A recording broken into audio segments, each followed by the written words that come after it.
Suburban Cablevision TV3, your local programming channel. Far and away the national leader in awards for cable excellence, TV3 brings your interests to the screen. Well known for our coverage of high school athletics all year round, TV3 is also the arts,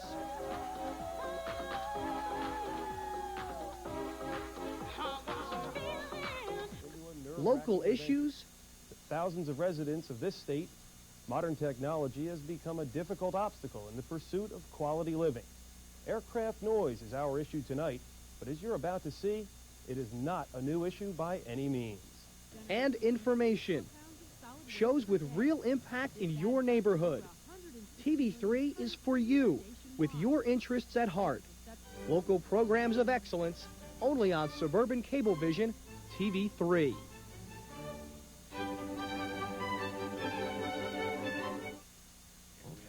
Caldwell with the victory this afternoon over Seton Hall 6-2. Jason Metaliano had 4 hits. Jason, congratulations on your performance. And, boy, you love the left field here. Yes, thank you very much. I felt strong coming in this game, hitting the bat. You know, I've been hitting the ball very hard lately, and I was just trying to get the nice single hits. 3rd win in the row for this Chiefs team. You knew you were going to face Seton Hall on Saturday. Did that affect your thinking at all, what you were thinking about going up against the Pirates? No, not really. I don't think it was a team either, but I personally wasn't thinking about going in Saturday. We knew we had to get this one over with. We wanted to come in strong, you know. We want to let, you know, them get any edge over us. So I just wanted to come in strong, and the team did really good. Beyond getting that edge on Seton Hall, what did this win mean for this Caldwell Chief team? Well, I think it's a strong win. It just shows that we could play with anybody. It showed that we have confidence in our team. I mean, our defense was outstanding today, you know, with Hapward and Quant. It was just outstanding effort, and Blake Clancy. It was a great effort by the whole team. It was indeed. Congratulations on your performance and the team's, and we'll see you on Saturday afternoon over at Doc Geltz. Okay, thank you very much. Good luck. Jason Metaliano, 4 hits this afternoon, and Blake Clancy, the beneficiary of those hits and the good defense. And Blake, congratulations on the route-going performance. Looked like you were able to keep Seton Hall, a heavy-hitting club, off stride with a good mixture of fastballs, curves, and a few changes you threw in there. Well, I saw them on Saturday playing West Essex, and they were hitting the fastball all over the place, so I came in thinking that I would have to mix it up and throw a couple curveballs and change-ups here and there, and I tried to keep them off the stride as best I could. Really, you were not in difficulty at all. As Jason mentioned, the team played some good defense behind you, and it's always nice when the defense is behind you and the hits are coming out. Yeah, it's really important. The defense is the key. I need some plays, and we've been making the plays all year long. Our defense is just tremendous. I mean, we make the plays, and we make them look easy. I mean, it's the pitcher's best friend, really. I know we have been talking about the GNT game, but for you guys, there's another game before that, and that's against Madison on Thursday, and 3rd time around to see the Dodgers. Well, this is a little revenge factor. They handed us our first loss back when we were 9-0, and it sort of tailspinned us, but we've gotten back on track, and we're looking for a good performance, hoping to move far in the States. All right, Blake, congratulations on your performance, and good luck the rest of the way. And now stepping in, Jeff Edwards. And, Coach, congratulations on the win. Real fine all-around performance by your team. Yes. Again, the secret was the good pitching by Blake. We made some nice plays in the field. Mikey Quant's cut throw on the overthrow on the steal, big play. And then we got the key hits when we needed them. And big ballpark here to right field. And your team, you know, we were talking to Jason about left field, and he pulled the ball well today. But you also got 3 triples going to deep right field. Yes. Again, we've got that potential. We can get the bats going. We were in a little bit of a slump there for a while, and hopefully the last 2.5 games are an indication of how the rest of the year will go. Yeah, wins over Del Barton, Livingston, and now today against Seton Hall. And the last 2 awfully impressive wins for you. Well, thanks. Again, I give the kids credit for the defense that they play and the pitching we've gotten, and that sort of sets up the offense. It keeps you in the game and then lets the bats take their time getting to go. All right, Jeff, congratulations on the victory. We'll see you again Saturday afternoon. Okay, thank you, man. Jeff Edwards, the head coach of the Caldwell Chiefs. And, Paul, the Chiefs will take a reasonably short bus ride home, and they'll do it with smiles on their faces as they pick up win number 19. So Chapter 1 is over, and it was written by the Seton Hall Bats and also their defense as they pick up the win. Chapter 2 coming up on Saturday. We'll have to see what the story is there. Maybe we'll see a lot of breaking balls from Chris Binder, which is a little bit unusual. Of course, we're going to see Stevens out on the mound for Seton Hall. Maybe a different game entirely, but the stage is set off of today's game, for which promises to to be an outstanding semifinal. The Chiefs the winner this afternoon from Verducci Field. The final score is 6-2. That'll wrap up our coverage. For Paul Spahala, I'm Matt Lachlan. Thank you for joining us, and have a good night.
Nobody lit up a bar like Jack. He had a million jokes. What a riot. Yeah. I knew he was too drunk to drive.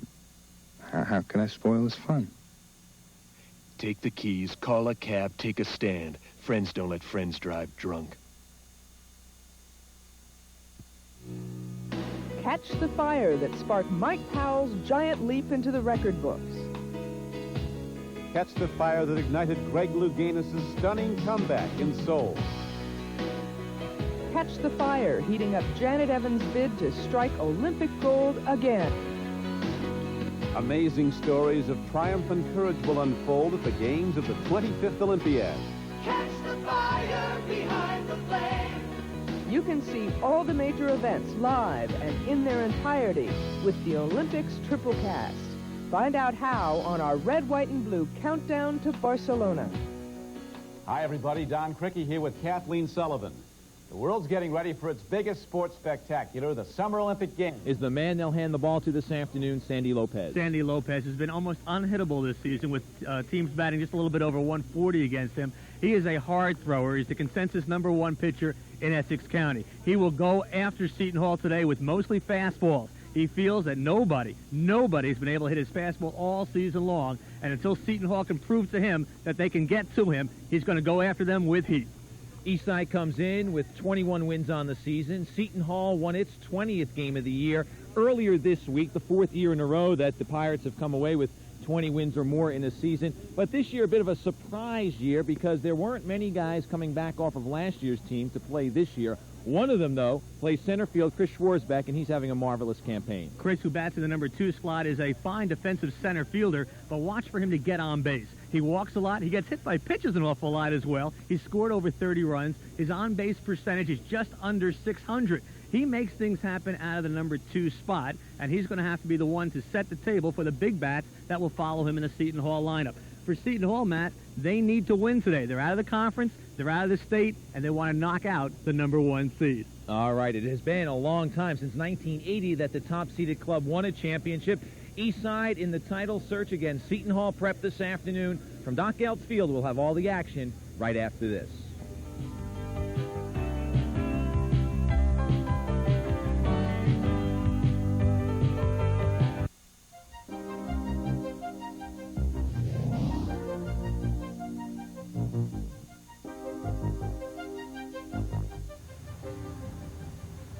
Where's your hat?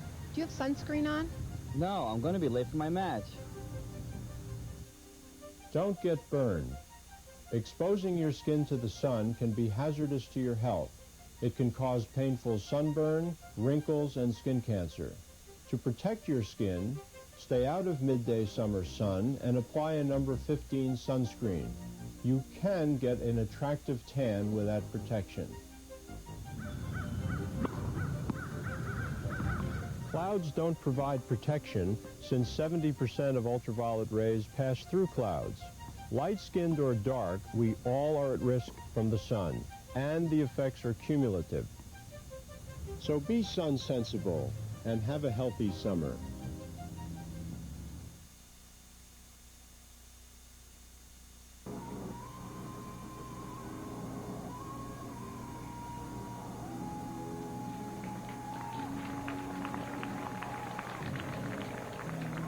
We are just about set for baseball this afternoon. The Seton Hall Prep Pony Pirates won the coin flip before the game, and they are the home team this afternoon, though the Pirates come in as the number 2-seeded club to top-seeded East Side. So the seeding committee did their job as the top two clubs advance to today's championship. East Side looking to become the first club since Livingston back in 1980 to be the number 1 seeded team to come away with the championship. Leading off for Jerry Battellini's Red Raiders is Sandy Lopez. Batting second will be Carlos Pacheco, the shortstop. Anthony Rawa will bat in the third position. He is the center fielder. In the cleanup spot is Pete Malave, the catcher. Batting fifth this afternoon is Mike Gonzalez, the first baseman. Following Gonzalez is Isaac Carrero, who is the designated hitter. Batting in the seventh position, second baseman Jack Casimiro. Batting eighth today, Danny Valentine, the right fielder. And batting ninth for the Red Raiders, left fielder Tawan Thomas. Raiders come in at 21-6. Seton Hall Prep 20-9. Defensively for the Pirates, down at first base is Chris Cavallo. The second baseman is Tom Carini. At shortstop, Mike Fanning. Down at the third base spot is George Dillon. In the outfield, Brian Volker is the left fielder. Chris Schwarzbeck, the center fielder. And around in right field, Rhett Zidzunis.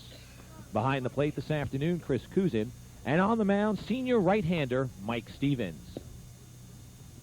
Stevens, 4-0 with a 1.02 earned run average. He has pitched 34 and a third innings, giving up 24 hits, just 5 earned runs, striking out 34 and walking 9. And of course, if you are familiar with Essex County baseball and the story of Seton Hall Prep in particular, you know that Mike Stevens did not pitch for a good portion of the year as he had some arm troubles, and since he has come on, though, 4-0 and 3 complete games. A 4-man officiating crew today, the 4 umpires. Going left to right, Rich D. Simone, who will be behind the plate. Paul DeCencio will be on the first base side. Second base umpire today, Larry Canales. And down at the third base position, Hank Cordero. Jerry Battellini in his 4th year at the helm of East Side. Last week, won his 200th career game. Prior to being the head coach at East Side, he had coached for a number of years at Central High School. At East Side, his record 62 and 43. You know, Bill, you mentioned that Seton Hall this week lost out on conference honors, lost out on state honors as they lost on Monday to Morristown to knock them out of the Iron Hills Conference race. They lost on Tuesday to Immaculata to knock them out of the Parochial A playoffs. So they've got all their eggs in this one basket. The story, though, is similar for East Side, although it happened a little differently as we look at Seton Hall Prep head coach Mike Shepard Jr. and what a fine mark he's had in his 6 years at the helm. East Side lost last week, the day before the semifinals of the GNT in the state playoffs. And then earlier this week, Westfield, by virtue of a win against another team, came away with the conference crown. East Side knocked out by virtue of that Westfield win. And so their eggs are all in this basket, too. Sandy Lopez leads things off. Lopez batting .305 on the season and takes the first pitch for a ball. It'll be Lopez, Pacheco, and Rawa to face the big right-hander, Mike Stevens. Now, what a difference a week makes in weather. Oh, boy. Stevens falls behind 2-0. Last week in Seton Hall's win over Caldwell, Stevens threw a lot of pitches in the first inning. Jerry Battellini down the third base coaching box. Jeff Ballin on the first base side for the Red Raiders. We had a pretty good downpour about 30 minutes before game time, which actually worked out pretty well. It settled all the dust down. But it's a cold day. Short pop-up. Zidzunis in right coming in. And he puts it away. So one down here in the top half of the first inning. Yeah, last week, Bill, temperature mid-80s, brilliant sunshine. Today we're playing under a cloud cover and a threat of rain. It's every other year the GNT has good weather. And right now it's begun to drizzle again. Carlos Pacheco, the sophomore shortstop, steps in, batting .328. 7 extra base hits for the youngster, 3 doubles, 2 triples, 2 home runs.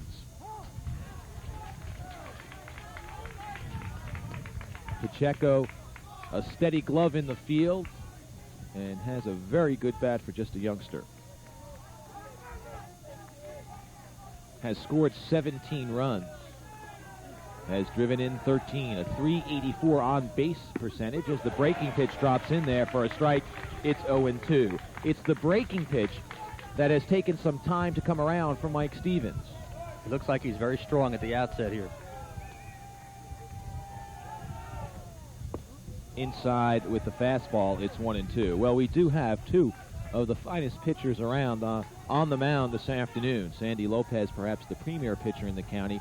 But Stevens, if he had a full year, might have made some claim to that title, as the pitch is tipped into the glove of Chris Cousin for the first strikeout of the ball game, and there's 2 down. Good hard heat, low and away. Tipped back into the glove of Cousin. Let's watch it.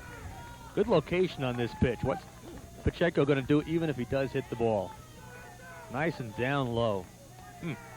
So 2 down, and here's Anthony Rawa. Fastball in there for a call strike. Rawa, the senior center fielder, batting .342, 4 home runs, 24 runs batted in. Rawa's 4 home runs, second on the team behind Pete Malave, who's in the on-deck circle. Malave with 5. 24 RBIs, though, leads the team.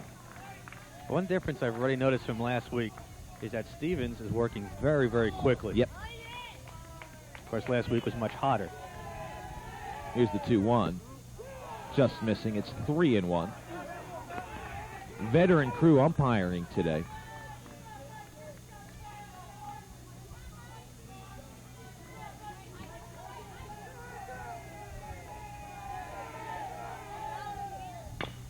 Chopper to short. Fanning has to wait for it. It's going to be a tough play, and Rawa beats it out. Really not much Fanning could do, just wait for the ball to get to him. And once it takes that second hop, and with Rawa's speed, there was just no way that Fanning could throw him out. Infield single.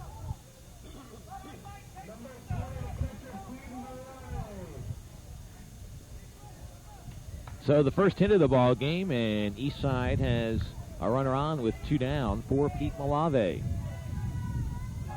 Stevens having to go from the stretch position for the first time today. Strike on the corner, Malave behind, 0-1. Malave with 5 home runs leads the club, 21 runs batted in, second on the team, batting .388. The runner goes, here's the play. Cousin throws a strike, and Rawa is out stealing. Rawa entered the game 13 for 16 in stolen bases, but Cousin throws a P to second base. No contest. This is just an outstanding throw. Put the glove down and let him slide into me. Oh, beautiful throw by Cousin. So Eastside gets a hit, but Rawa erased on the fine throw by junior Chris Cousin. Seton Hall this afternoon, their batting order for head coach Mike Shepard looks like this. George Dillon leads things off. He's the senior third baseman. In the number 2 spot, senior center fielder Chris Schwarzbeck. Batting third this afternoon, Mike Stevens, the pitcher. In the cleanup position is Chris Cousin. Batting 5th is Tom Carini, the second baseman. Batting 6th this afternoon, Chris Cavallo, the first baseman. Batting 7th, right fielder Rhett Zidzunis. Batting 8th, Mike Fanning, the junior shortstop. And the DH this afternoon, Chris Calcayo, will bat in the 9th position. Well, that's got to give you a little bit of a lift, Bill. And I'll tell you, the first steal of the game is always a key one, because now you're saying to yourself, ooh, the catcher just threw a P down to second base, and that kind of puts a crimp in your running the rest of the afternoon. Defensively for the Red Raiders, down at first base, Mike Gonzalez, the senior. Jack Casimiro, also a senior, is at second. The sophomore Carlos Pacheco at short, and down at third base, freshman Jose Rodriguez. In the outfield, junior Tawan Thomas is the left fielder. Anthony Rawa, the senior, in center. And around in right field, another senior, Danny Valentine. Pete Malave is the senior behind the plate. And on the mound, Sandy Lopez, a senior right-hander, with an 8-2 mark and an ERA of 0.72. 68 innings of work, 96 strikeouts, just 7 earned runs. And as we mentioned in our open, Bill, opponents are batting just 143 against him. It's amazing. Here's Lopez, an ERA of under 1. Stevens with an ERA just over 1.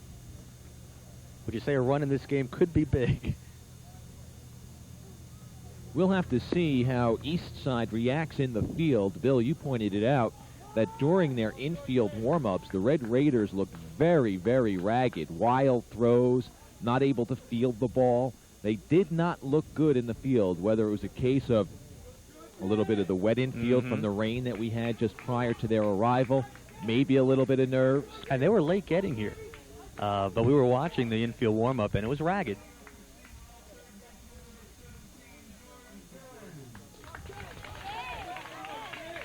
Lopez with a couple of no-hitters to his credit this year, and just an outstanding thrower. And he said he's going to challenge him with fastballs. And interestingly enough, he said that no one has been able to hit my fastball. He's got great confidence in it. And it's interesting because Seton Hall is a great fastball hitting team, but it's going to be power against power as George Dillon steps in. The senior third baseman leading things off for the Pirates, batting .325 with 10 runs batted in. .587 on base percentage for Dillon. And one of the things he does very well, Bill, is get hit by a pitch. He's done it 12 times this year. And we saw him last week turn the back shoulder into an inside pitch. And Lopez said to us, Matt, that he was going to come inside to the Seton Hall hitters this afternoon. Here's the 1-0. There's a call strike. It's 1-1. Chris Schwarzbeck on deck, followed by Mike Stevens here in the bottom half of the first inning. Seton Hall looking to win their 4th GNT championship. East Side their 2nd. But it was back in 1946 that the Red Raiders won their first. Seton Hall winning back in 1990. To add to crowns they won in 1983 and 1971. Dealing 1-2. Line drive to center, but Rawa is right there. And there's one down. And that's where your scouting report comes in handy, because center fielder Rawa had swung around toward right center, not expecting Dillon to pull the ball, and he was in perfect position to catch it.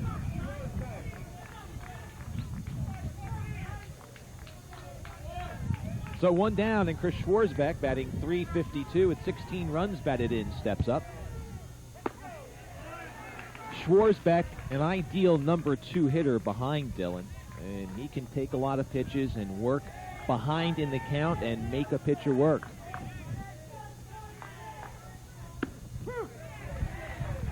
Count 1-1 to the senior center fielder, who has drawn 36 walks today. Or not today, 36 walks this season. If he picked up 36 walks today, we'd have a story. 2-1 to Schwarzbeck. Lopez throwing very hard right now.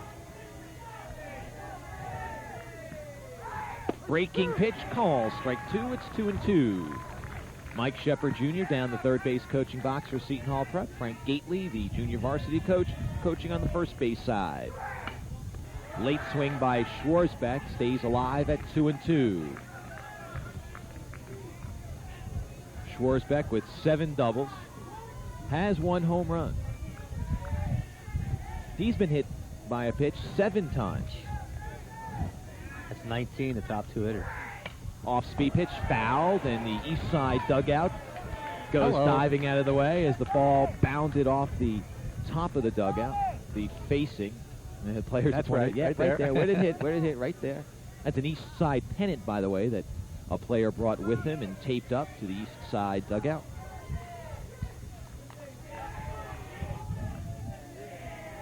Here's the 2-2. Fastball, little looper towards short. Pacheco can't get it. It's a base hit.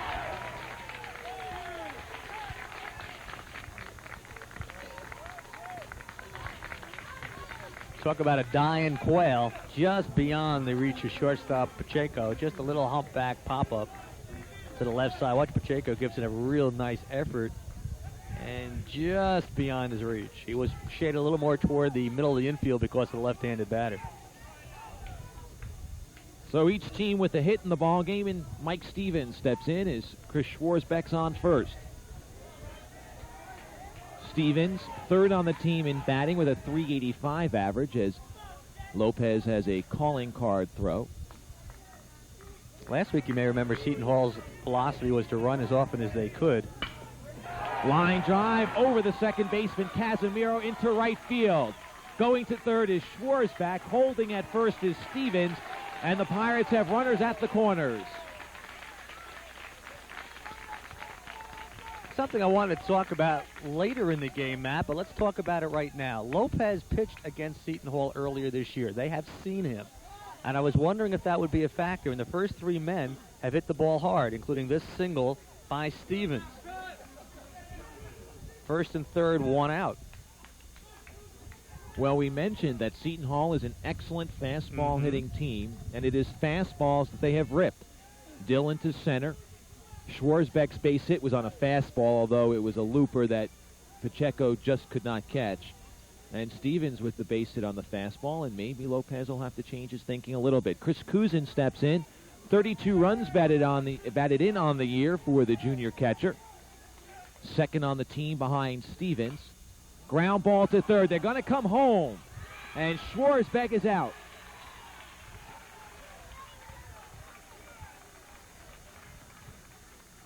Well, Coach Shepard must have told his runner, go on anything on the ground. Remember, that's a freshman third baseman, Rodriguez, down at third. Because as soon as this ball is hit, coming down the line is Schwarzbach. Now, here's the freshman. He has the routine play, handles it perfectly. So the first gamble is for naught.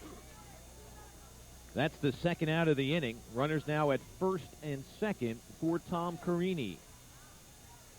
Now Pete Malave, the catcher, waves Danny Valentine in from right field. Malave, a big leader on this club. Stevens on at second. Cousin at first. 2 down. Bottom half of the first inning.